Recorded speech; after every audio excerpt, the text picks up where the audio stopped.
Il est 13 heures. Bonjour à tous. Voici les titres de ce journal. Création du comité d'appui au développement de l'industrie cinématographique, nomination des représentants de l'État au sein du conseil d'administration de la société commune d'audiovisuel. Nous ferons le point du conseil des ministres dans ce journal.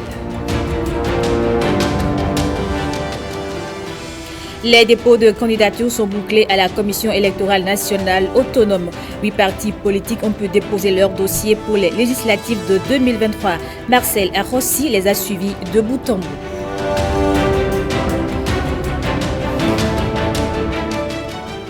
Et puis les députés ont adopté à l'unanimité la loi de finances rectificative gestion 2022, un projet du gouvernement pour renforcer les mesures de sécurité et soutenir le pouvoir d'achat des ménages.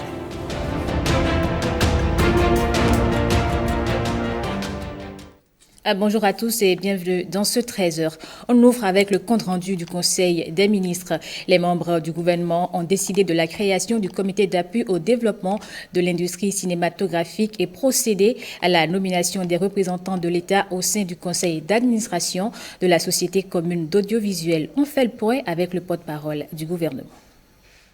Les travaux du Conseil des ministres de ce jour, mercredi 2 novembre 2022, présidés par le chef de l'État, M. Patrice Talon, ont débouché sur les décisions ci-après.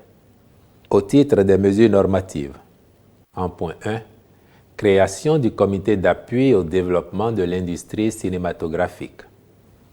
Le gouvernement entend œuvrer pour la promotion du cinéma, l'objectif étant de favoriser sa contribution à la croissance économique. Le secteur viendra ainsi en complément aux nombreuses actions engagés dans le tourisme, la culture et les arts, en vue du rayonnement de l'image de notre pays au plan international. À cet effet, il s'avère indispensable de mettre en place un écosystème dédié et des équipements appropriés. C'est ce qui justifie la création du présent comité, qu'animeront des experts et personnalités reconnus pour leurs connaissances et compétences du domaine. Celui-ci aura notamment pour mission de proposer, analyser, accompagner et ou apprécier les projets et actions devant permettre l'émergence d'une industrie cinématographique dynamique qui, tout en concourant à l'épanouissement des acteurs, satisfait aux attentes des cinéphiles. En point 2, transmission à l'Assemblée nationale pour examen et vote du projet de loi fixant le régime juridique du bail à usage d'habitation en République du Bénin. La réforme du crédit bail dans l'espace UEMOA et surtout l'adoption par les États parties de la loi relative appellent une nouvelle relecture de la loi numéro 2021-02 du 1er février 2021, modifiant et complétant celle du 2 juillet 2018 relative au bail à usage d'habitation en vue d'en soustraire les dispositions qui pourraient être source de conflits. En effet, les insuffisances et contradictions sont principalement liées à certaines exclusions contenues dans le champ d'application de la loi sous étude, l'application des dispositions de la loi relative au crédit bail aux immeubles objets de la loi sur le bail à usage d'habitation, la résiliation du contrat de location à cession dont la définition doit par ailleurs être renvoyée au chapitre relatif. Le Conseil a instruit les ministres concernés d'en assurer la discussion devant le Parlement. Ont été par ailleurs adoptés, au titre des mesures normatives, les décrets portant attribution, organisation et fonctionnement du ministère de la décentralisation et de la gouvernance locale, ainsi que du ministère des Affaires sociales et de la microfinance. Nomination des membres représentant l'État au sein du conseil d'administration de la société commune d'audiovisuel, puis au sein du comité éditorial de la chaîne A+ Bénin. Au titre des communications, agrément de 7 sociétés au Code des investissements pour divers projets d'investissement. Les sociétés concernées ont sollicité le bénéfice des régimes incitatifs du Code en vue d'engager des investissements conséquents destinés au développement de leurs affaires. Ce faisant, elles contribuent au renforcement du tissu économique, satisfont à l'offre de produits fortement demandés sur le marché national et génèrent plusieurs centaines d'emplois. Le Conseil a donc accédé aux requêtes des sociétés ci-après pour les régimes suivants. Régime A. 2M HCV Sarl pour l'implantation et l'exploitation d'une unité de fabrication de tuyaux PVC, tubes orange et accessoires à Wedo, dans la commune d'Abomey-Calavi. Natufruit Sarl pour l'installation et l'exploitation d'une unité agro-industrielle de transformation de l'ananas en jus à Zinvier, dans la commune d'Abomey-Calavi. Régime B. HG Immobilier et Compagnie SA pour la construction et l'exploitation d'une unité de production d'agglomérés et de béton à Loussa, dans la commune d'Abomey-Calavi. Capitol Corporation Sarl pour la construction et l'exploitation d'une unité de montage de remorques pour camions, de tracteurs et équipements agricoles à Soyo, dans la commune d'Alada. Wapak Industries Sarl pour la construction et l'exploitation d'une unité de fabrication de carton ondulé dans la zone industrielle de Sémé, commune de Sémé-Podji. Régime C. Coca-Cola Donga Bottling Company SA pour l'implantation d'une ligne de fabrication de canettes et d'un complexe brassicole dans la zone industrielle de Sémé, commune de Sémé-Podji. Régime des investissements spécifiques.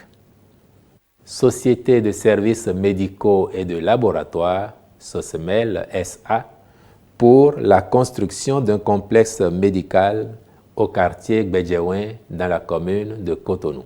En point 2, contractualisation pour la réalisation des travaux de construction de 26 systèmes d'approvisionnement en eau potable multivillage dans les départements du Borgou et de la Libori. Les 26 sites concernés représentent un lot de l'ensemble des 4 constitués dans le cadre de la réalisation des 95 systèmes d'approvisionnement en eau potable multivillage dans plusieurs départements. L'Agence nationale pour l'approvisionnement en eau potable en milieu rural a conduit les procédures d'appel d'offres ayant permis d'attribuer les marchés au titre des différents lots, à l'exception de celui-ci.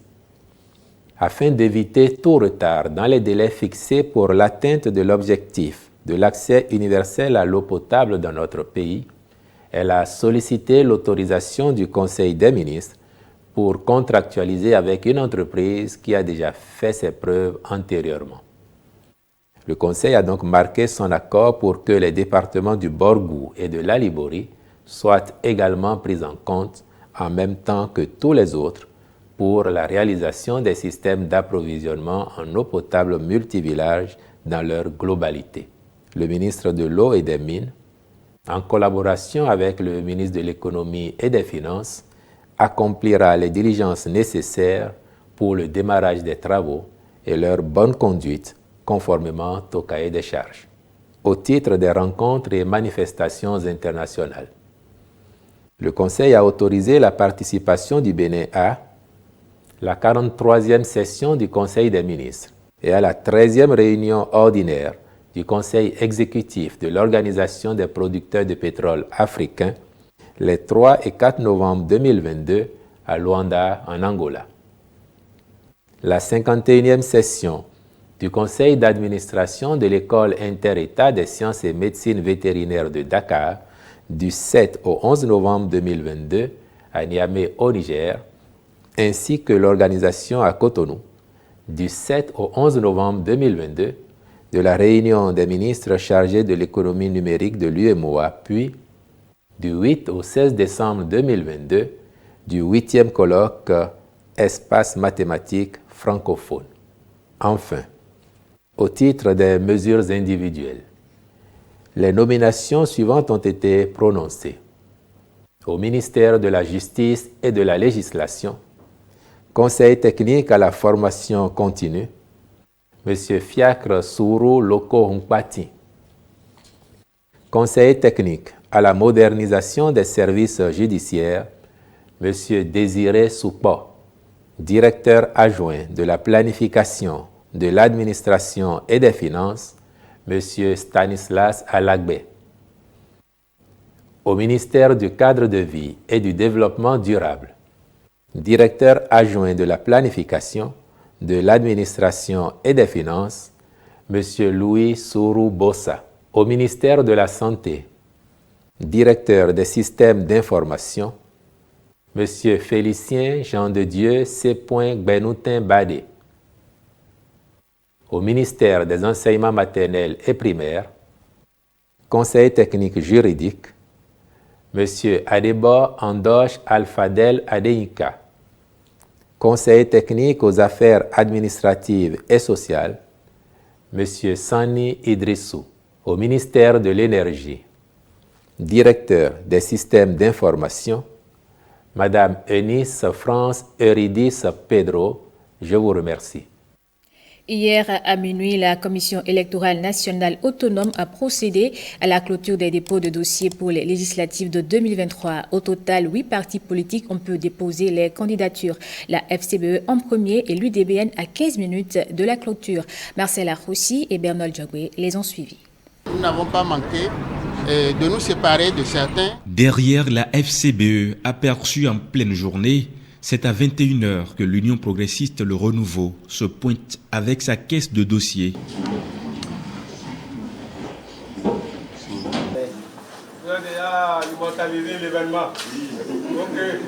Une heure après, c'est au tour du bloc républicain d'être accueilli par les plus hauts responsables de la Commission électorale nationale autonome.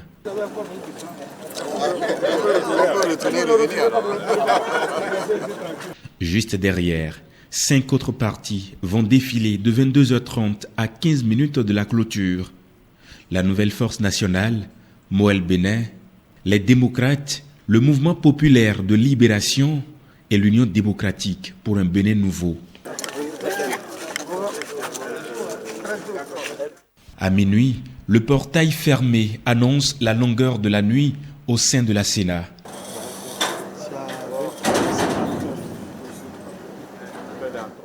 Chacun des partis doit passer jusqu'à environ 3 heures de temps pour faire vérifier son dossier, dans l'espoir de son récépissé provisoire, en attendant le définitif. Par ordre d'arrivée, la Force Cori pour un Bénin émergent était le tout premier parti enregistré hier à la Sénat. Sa délégation était conduite par le premier responsable, Paul Rumpé. Voici un extrait de ses propos. D'entrée, je voudrais remercier les militants, les divers responsables, notamment du fichier élection de notre parti, et dire que à notre arrivée, nous avons été bien accueillis. Les dossiers ont été vérifiés, circonscription par circonscription d'abord, et dossier ordinaire et dossier des femmes. Et puis les agents sont rentrés à l'intérieur de chaque circonscription. Ils ont compté donc les différents dossiers, les individuels et puis les différentes pièces. Donc je crois que le logiciel qui a été installé dans les différentes chapelles politiques a véritablement contrôlé les qualités des différentes pièces et surtout la complétude. Et donc je crois que c'est avec satisfaction que le travail a été fait et surtout que la main nous a été donnée donc de bien contrôler en amont. Et donc je crois que c'est un dispositif parfait. Nous ne pouvons que féliciter le président de la Sénat, son équipe et le DGE. La délégation du bloc républicain, elle, était conduite par le secrétaire général national Abdoulaye Biotchane. Marcel Arrossi et Bernol Djogwe lui ont tendu le micro. Je suis heureux donc d'être ici avec de nombreux camarades qui nous ont aidés donc à accomplir cette formalité. Les dossiers ont été déposés et bien rangés. Je veux me féliciter aussi du dispositif qui est mis en place par la Sénat. Et comme nous le voyons tous, c'est à la perfection. Je veux donc féliciter le président Sakalafia et ses autres collègues pour le travail qui a été fait à ce jour. Le Bloc républicain a ainsi accompli cette formalité. Et pour ne dévoiler aucun secret, puisque vous avez déjà certaines informations et demain vous aurez la liste complète, je peux juste donc donner quelques indications sur cette liste des 218 personnes, des 218 candidats du Bloc républicain. Je veux d'abord souligner que nous sommes allés au-delà de l'obligation légale concernant la présence des femmes sur notre liste. Vous savez que le Bloc républicain a des engagements internes. Nous avons tout fait pour accomplir et pour rester dans les limites de cet engagement. Notre liste comprend donc près de 28% de femmes. De la même manière, nous avons tout fait pour que les jeunes se sentent représentés dans cette liste. Et cette liste comprend près de 45% de jeunes. Je veux me féliciter de ces indicateurs qui montrent qu'effectivement le Bloc républicain peut se targuer d'être le parti des jeunes et le parti des femmes. Bien sûr, sur une liste de 218 personnes, il est difficile de satisfaire tout le monde. Je peux comprendre que de nombreux camarades qui estiment être en capacité de représenter le Bloc républicain sur ces listes-là n'aient pas été pris. Et je veux donc leur demander solennellement ce soir de se mettre tous derrière cette liste-là et de soutenir tous leurs candidats partout au Bénin. Après le Bloc républicain, les membres de l'Union progressiste Le Renouveau ont pu à leur tour déposer leur dossier. Voici un extrait des propos du député Orden Aladati, membre du parti. Nous sommes venus avec le dossier de l'Union progressiste Le Renouveau. Nous avons déposé un dossier très propre. Malheureusement, quelques soucis dans l'administration ont fait que les quitus fiscaux, par exemple, nous n'avons pas pu tout avoir.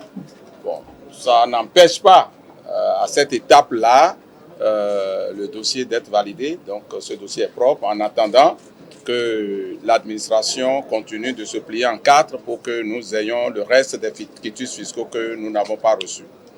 Il y a quelques papiers au niveau de l'ANIP, les CIP, de quelques-uns de nos candidats. Nous allons nous plier en quatre avec l'administration aussi de l'ANIP pour que ces papiers-là nous parviennent dans les délais afin que nous puissions compléter ces éléments absents dans notre dossier. Nous pensons et nous travaillons pour consolider notre position de parti leader dans le pays. Nous savons que la compétition sera rude et d'ailleurs comme d'habitude, elle sera davantage rude et nous le sentons, nous prenons nos adversaires très au sérieux et nous nous y préparons. Nous savions que ça ferait quelques frustrations comme tout positionnement, mais nous vous avons dit que les militants de l'Union progressiste Le Renouveau sont des soldats en mission. Nous nous sommes préparés, nous avons une organisation, nous avons des comités de sélection, nous avons une hiérarchie, le parti a parlé, les militants, nécessairement, nous comprenons les frustrations et ça va être consommé et nous travaillerons pour confirmer notre place de leader. Donc il n'y aura pas de problème. À l'instar des autres partis, le représentant du mouvement populaire de libération s'est aussi prononcé. Il est ici au micro de Marcel Arrossi et Bernard Diobé. Nous avons dit depuis déjà plus d'un an que la jeunesse, quelles que soient les embûches, quelles que soient les difficultés, nous allons les traverser et participer de façon effective à ces législatives. Et c'est le premier pas que nous venons de poser ce soir. Ce que nous demandons aux organisateurs de cette élection, la Sénat, c'est de faire en sorte que le passé douloureux que nous avons en ce qui concerne l'organisation des élections au Bénin ne puisse pas revivre dans nos esprits. Nous n'allons pas devancer les choses. C'est dans quelques jours, comme vous le dites. Nous aurons notre récépissé définitif en main. Dans le reste de l'actualité, les députés ont adopté à l'unanimité la loi de finances rectificative gestion 2022. Ce projet de loi du gouvernement vise à renforcer les mesures de sécurité et de soutien au pouvoir d'achat des ménages dans un contexte de crise économique mondiale. Firmin Bassao. Le budget remanié de l'État pour la gestion 2022 s'équilibre en ressources et en charges au montant de 2 956 661 francs CFA contre 2 541 203 000 francs CFA initialement prévus, soit une progression de 16,3%. Cette augmentation se justifie entre autres par la prise en compte du budget de l'État des mesures de sécurité et de soutien au pouvoir d'achat des ménages, l'objectif étant de renforcer les dépenses sociales au bénéfice des populations les plus vulnérables. En effet, dans le cadre de la mise en place des instruments et conditions nécessaires à la préservation de la stabilité macroéconomique, le gouvernement a entrepris et obtenu avec le Fonds monétaire international la conclusion d'un nouveau programme économique et financier innovant de 42 mois. Ce nouveau programme, dont l'objectif consiste à accompagner le Bénin en vue de répondre efficacement à des besoins importants de financement, induit également des changements notables dans les options de politique économique en cours pour la gestion 2022. Et considérant l'environnement économique international préoccupant et caractérisé par la hausse généralisée des prix, les prévisions macroéconomiques ont été révisées. Le projet de loi ambitionne également de renforcer la cohésion du budget de l'État avec le programme d'action du gouvernement 2021-2026. Les députés ont également passé au peigne fin la gestion financière de l'État des années 2018, 2019 et 2020. C'est une des prérogatives du contrôle parlementaire qui leur permet d'apprécier la gestion des finances publiques. Le point avec Firmin Bassao. La loi de règlement, l'une des prérogatives du contrôle parlementaire, permet aux députés de voir ce qui a été fait par l'exécutif au cours d'une année de gestion et d'en dégager le gap, qu'il soit négatif ou positif. À la plénière, les députés ont opté pour l'étude au cas par cas des 3 projets de loi de règlement définitif des gestions 2018, 2019 et 2020. S'agissant du projet de loi de règlement définitif de 2018, la crédibilité au sens des bonnes pratiques de la gestion des finances publiques n'a pas été rose. Des insuffisances de crédibilité ont été constatées dans les prévisions de dépenses. En effet, alors que selon les normes PEFA, hormis les dettes publiques et les dépenses exécutées sur ressources extérieures, un écart de moins de 5% entre l'exécution des dépenses et les prévisions initiales traduit un réalisme dans les prévisions budgétaires, la juridiction financière a noté des écarts importants qui remettent en cause la crédibilité des prévisions budgétaires de dépenses au titre de 2018. Contrairement aux résultats d'exécution de la loi de finances gestion 2018 et celle de finances gestion 2019 qui se révèlent déficitaires, le résultat d'exécution de la loi de finances gestion 2020, lui, est plutôt excédentaire. Une initiative gouvernementale fort appréciée. Je constate aujourd'hui, avec bonheur, que cette prérogative nous a été restituée et c'est devenu une tradition. Cette tradition fait de nos finances publiques des finances publiques cotées, donc dans l'espace UEMOA, où il y a des pays, comme c'est pas bon, je ne vais pas citer, qui à ce jour, Monsieur le Président, font 10 ans, 15 ans sans voir une loi de règlement. Leur vote permet par ailleurs de gagner la confiance des partenaires en matière de gestion financière de l'État. Le grand chancelier de l'Ordre national du Lion au Sénégal séjourne au Bénin. Il est descendu dans le cadre de la coopération entre les grandes chancelleries d'Afrique francophone. À ce titre, il a rencontré la vice-présidente de la République pour discuter des perspectives de développement de la conférence des grandes chancelleries. Écoutez-le à sa sortie d'audience. Dans le cadre de nos relations bilatérales entre États, il était normal que je vienne après la conférence qui s'est tenue à Dakar en février 2022 durant une visite de courtoisie, comme le prévoit et recommande d'ailleurs la conférence, d'intensifier les échanges, la concertation, la fraternité entre les grandes chancelleries d'Afrique francophone. Et à ce titre, je suis à Cotonou, faire une visite de 4 jours au fin de mettre en œuvre les recommandations de la conférence, qui consiste à accroître la visibilité de la conférence des grandes chancelleries d'Afrique francophone, qui regroupe une quinzaine de pays, qui a vocation d'ailleurs à s'intensifier, à élargir le champ, échanger avec elle sur les perspectives de développement de la conférence des grandes chancelleries, mettre en œuvre les recommandations de cette dernière conférence qui s'est tenue à Dakar et à l'issue de laquelle je suis président en exercice de cette conférence. Je souhaite que le Bénin prenne le relais du Sénégal en 2024 pour assurer pendant 2 ans la présidence de cette conférence, qui est d'une importance capitale parce qu'elle relève directement des présidents de la République qui sont les grands maîtres. Et le Bénin a les capacités aujourd'hui et les structures dédiées pour prendre la relève du Sénégal en 2024. Le drame des 4 décès suite à une coupure de courant au CNHU est au cœur d'une réunion de l'autorité de régulation du secteur de la santé. Les membres vont échanger durant 112 heures sur d'autres sujets majeurs de la santé publique. Le président est ici au micro de Koudous, Abdoulaye et Yves Agodopessi. Je sais que vous avez été très actifs dans vos commissions respectives avec des productions importantes pour renforcer l'ARS dans son statut institutionnel, mais aussi pour standardiser ses interventions en gardant le double objectif, à savoir l'amélioration continue de la qualité des soins délivrés, d'une part, et l'accréditation de l'ARS, d'autre part. La session qui s'ouvre ce jour 2 novembre 2022 se consacrera à, premièrement, la finalisation du rapport de l'événement indésirable grave survenu au Centre national hospitalier universitaire Koutoukou-Maga de Cotonou, mais aussi de la validation du PTA de l'ARS, ainsi que de l'analyse comparative des attributions de l'ARS et des conseils nationaux. Il se penchera aussi sur l'évaluation du PTA du ministère de la Santé.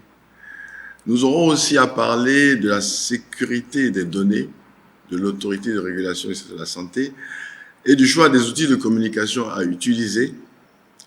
Et nous terminerons cette session par des visites de sites, notamment au Centre national hospitalier universitaire Hubert Koutoukou-Maga et au Centre hospitalier universitaire référence d'Abomey Calavi qui est en construction. Lors de leur dernière rencontre, les membres du Conseil national du patronat ont procédé à la validation du document de la politique de fidélisation et de recrutement de nouveaux membres. Le premier vice-président du CNP est revenu sur le sujet au micro de Fifame Atadedi Okoundé et François Issou.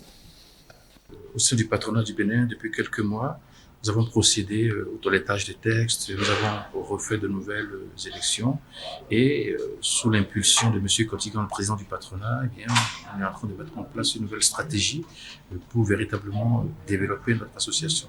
Vous savez, dans tous les pays du monde, les patronats constituent, je dirais, une force de discussion, de négociation avec les pouvoirs publics et les pouvoirs syndicaux, et il nous revient, ce qui nous concerne, de faire en sorte qu'au sein du patronat, nous puissions véritablement rester dans cette dynamique-là. Et il est évident que cette dynamique ne pourra pas s'établir ex nihilo. Il faut absolument mettre en place un certain nombre de réformes, un certain nombre de réflexions. Et c'est ce qui a justifié aujourd'hui que nous puissions recruter par le biais de notre partenaire, le DECP, un consultant pour mener la réflexion sur notre approche en termes de recrutement de cooptation de membres au sein du patronat.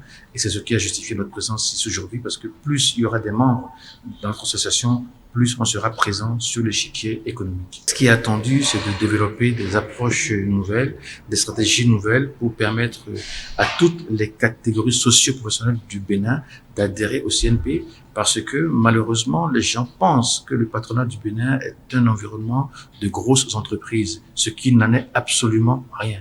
Nous sommes une entreprise qui concerne toute acteurs économiques, qu'elles soient petites, qu'elles soient moyennes, qu'elles soient grosses. Ce qui est important, c'est qu'elles restent dans des dispositions légales, aussi bien du point de vue social que du point de vue fiscal.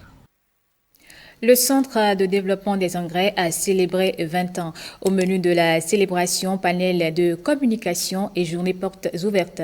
Le point avec Génial Afoudamoussi Agouka et Patrick Imovo. Jubilé de porcelaine pour l'IFDC, Centre de développement des engrais. Pour marquer l'événement, 2 communications, l'une sur l'intensification agricole au Bénin, l'autre sur la présentation des projets et expériences clés du programme. Aujourd'hui, vous convenez avec moi que le défi alimentaire se pose avec la plus grande acuité dans le monde.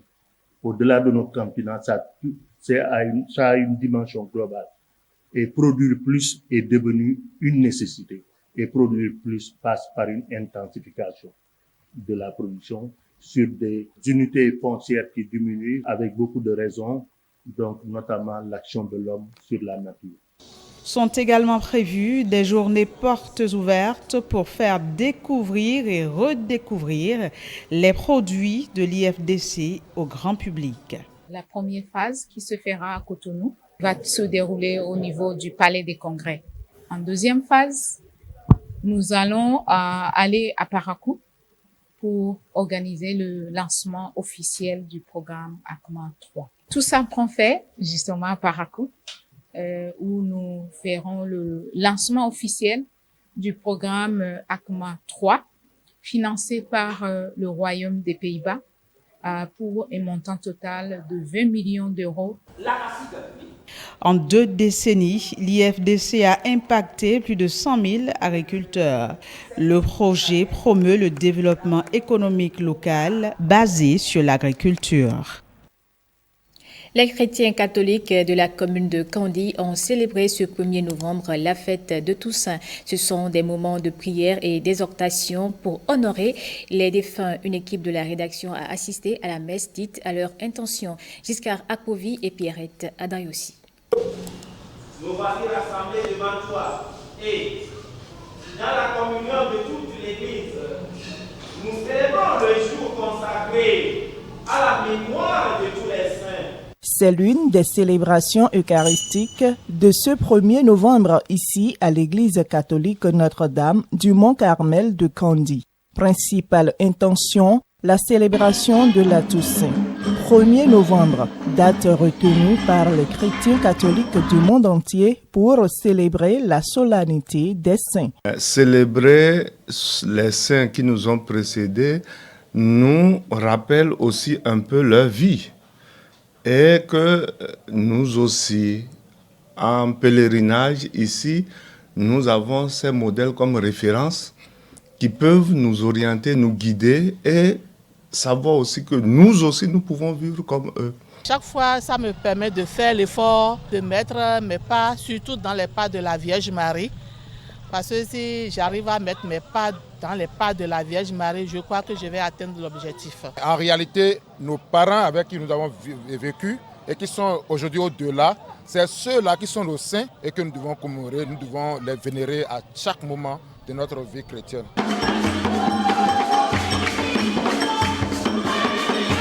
La Toussaint, une fête à ne pas confondre avec celle des morts célébrée chaque 2 novembre. La fête de la Toussaint, c'est la fête de tous les saints, connus ou anonymes.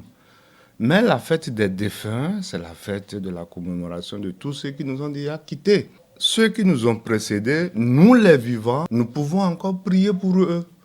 Et c'est pourquoi l'Église a dédié une journée aussi pour commémorer tous les fidèles défunts. Et c'est le 2 novembre.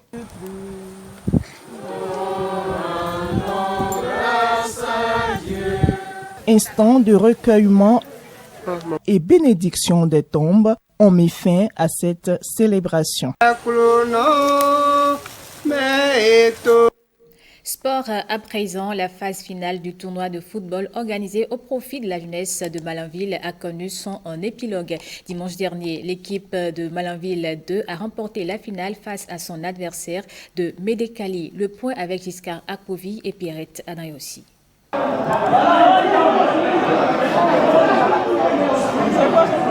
L'équipe de Malanville 2, tout de jaune vêtu, n'a pas fait les choses à moitié face à Madekali.